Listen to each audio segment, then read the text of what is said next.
এই কেকটা বানানোর পর আমার বাসার লোক আমাকে ইভেন্ট ম্যানেজমেন্টের লোক বলে দাবি করছিল। তো এরকমটা বলার পেছনে কিন্তু একটা কারণ আছে। তো সবার আগে একটু বলে দেই, আমরা শুধুমাত্র গাজীপুর জেলার ভিতরে কেকের অর্ডার নিয়ে থাকি। এমনকি গাজীপুর হওয়া সত্ত্বেও যদি আমাদের লোকেশন হতে আপনার লোকেশন খুব বেশি দূর হয়ে যায়, সেক্ষেত্রেও আমরা ডেলিভারি করি না। তাই ইনবক্সের শুরুতেই আপনাদের ডিটেলস লোকেশনটা আমাদের সাথে শেয়ার করবেন। আর হ্যাঁ, আমাদের পেজ থেকে আপনারা কিন্তু যে কোনো ধরনের থিম, কাস্টমাইজ অথবা সিম্পল ডিজাইনের কেক নিতে পারছেন। তো এই যে এখানে আজকে আমি যেই কেকটার ডেকোরেশন করছি, এটা ছিল আমার একজন রিপিট কাস্টমার আপুর করা অর্ডার।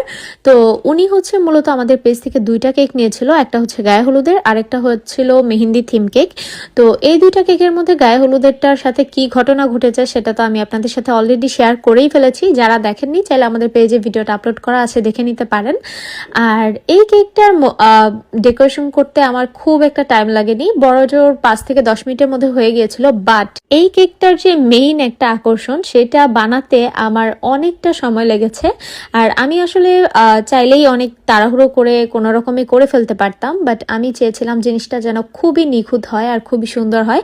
কারণ এই কেকটা করার জন্য আমি অনেক দিন ধরে ওয়েট করছিলাম। তো ফাইনালি যখন একটা কেকের অর্ডার পেয়েই গেছি, তো তখন তো জিনিসটা একটু যত্ন সহকারেই করতে হয়, তাই না বলেন? তো এই যে দেখেন, এটাই ছিল আমার মেইন আকর্ষণ। আর এই জন্যই মূলত আমার বাসার লোকেরা আমাকে ইভেন্ট ম্যানেজমেন্টের লোক বলে দাবি করছিল।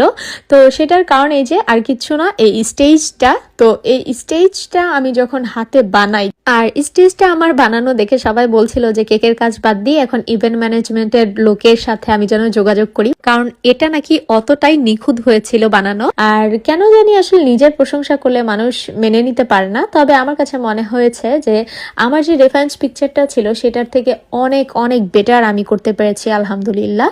তো যাই হোক, আপনাদের কাছে কেকটা কেমন লেগেছে অবশ্যই কিন্তু জানাবেন। আর এই যে স্টেজটা বসানোর পর এখানে একটা কিউট নন এডিবল ফটো বসিয়ে দিয়েছি। তো ওইটা বসানোর পর এখানে সাইডে একটা ফ্লাওয়ার দেওয়ার ছিল, তো ওটাও দিয়ে দিলাম। আর এখন সামনে বেশি না, কিছু টপার ছিল, যেরকম মেহেন্দি একটা টপার ছিল, আরেকটা ছিল মেহেন্দি বাটা, আর হচ্ছে পানের ডালা, যেটা আমি এখানে দিয়ে দিয়েছি খুব সুন্দর করে কুলার মধ্যে আমি দিয়েছিলাম। আমি আসলে কখনোই না এই কাজগুলো কখনো একদম 100% কপি করি না, আমি একটু আমার মতো করে মডিফাই করার চেষ্টা করি।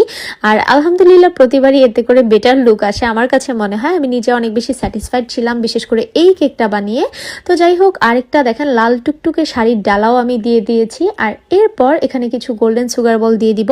তো এটাই মূলত আমার কেকের ফাইনাল লুক ছিল। আর এটা বাস্তবে এত পরিমাণ প্রিটি ছিল যা বলার বাহিরে। তো বাসার লোক এটা দেখে সবাই অনেক বেশি প্রশংসা করেছে। তো আপনাদের কাছে কেমন লেগেছে অবশ্যই জানাবেন। আর ভিডিওটা ভালো লাগলে প্লিজ আমার ছোট্ট পেজটি ফলো দিতে ভুলবেন না।